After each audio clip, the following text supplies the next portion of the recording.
Welcome back to Wake Up America. I'm Allison Maloney. Well, Ukraine is requesting more military assistance from the U.S. and additional sanctions to punish Russia for its invasion. Congressional correspondent Kilmeny Dukehart is following their visit and joins us live from Capitol Hill. Good morning, Kilmeny.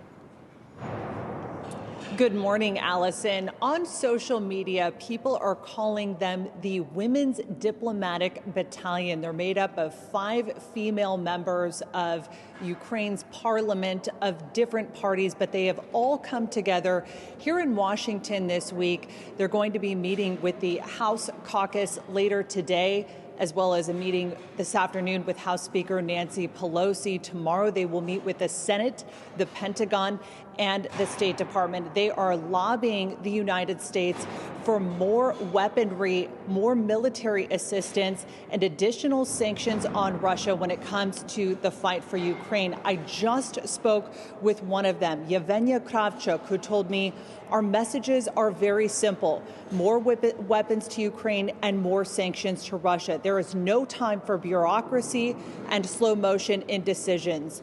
Every day, Russian attacks not only attack our peaceful cities and villages, killing innocent people, small kids, but also Russia is attacking the democracy and values we all stand for. Putin must be stopped, and Ukrainians are ready to stop him at our territory, but we need air defense systems, fighter jets, tanks, artillery. She told me, Allison, that they are not asking for boots on the ground, but when it comes to these air defense systems, they need to be able to train their pilots and officers about these systems now. They need this aid now. As she told me, we are capable of winning, but not with what we have in our hands. Soon the old artillery will run out, and we'll have to start training our soldiers and officers to use the weapons, and start now. She said if we had them sooner, Ukraine would not have suffered as many casualties. Well, in terms of what the Biden administration is doing, she says they're grateful for what the U.S. has done, but it has been too slow. She said the delegation plans to continue to come back to Washington because as this conflict continues, she says, she's actually a journalist, she said she realizes that the news cycle may move on, and they want to keep this story in the hearts and minds of people around the world as they fight for their country. Yeah, we've heard that from a lot of people in Ukraine. Kilmeny, thank you so much. Rob? All right, Allison, thank you. The U.S. and European Union came to a major agreement this past weekend to cut off the reliance on Russian oil, meaning the Biden administration has a very unique opportunity to once again make the U.S. the world's top energy exporter. Will that happen? Maybe not. Joining us now for more is Montana Congressman and member of the Natural Resources Committee, Matt Rosendale. Congressman, great to see you again. Good morning. Good morning, Rob. Good to be with you. I wish the Biden administration would take this amazing opportunity. They can still pursue green energy at the same time. But in the meantime, until we're there, if we ever get there, they could do what I think is staring them in the face right now. Take a look at gas prices. And I want to talk about this first, just because it's gone from worse to even worse. This is Death Valley, California. Newsmax contributor General Blaine Holt sent me this picture a day ago. If you look at the premium, we're talking almost $10 a gallon, Furnace Creek, so right in the middle of Death Valley, California. Can you imagine paying that? And that could be coming nationwide, couldn't it? Yeah, we can't, Rob. And this continues to hurt those at the lower end of the income scale the most when you start talking about energy prices at that level, whether you're trying to put fuel in your vehicle to get to work or whether you're trying to keep your home heated. This is a major problem. In Montana, there are great distances, as you well know, between all of our towns, and everything is freight in or freight out of the state. And so we cannot sustain this. And what is just so sad is that all of it is unnecessary. The Biden administration has stopped leasing on our federal lands. They have made the leases that have already been tied up.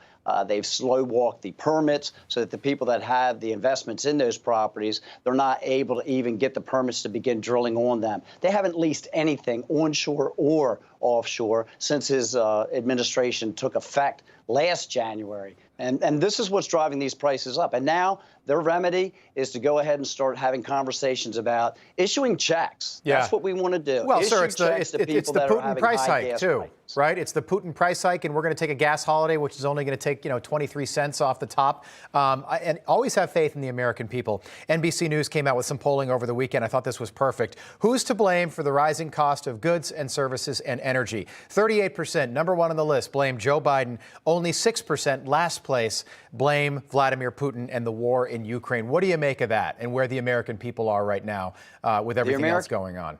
The American people understand that this administration has been a complete and total disaster. And you can make a scorecard and check every single box, whether it's the economy, whether it's the inflation, whether it's our southern border, and they have failed miserably. You can't make this many mistakes by accident.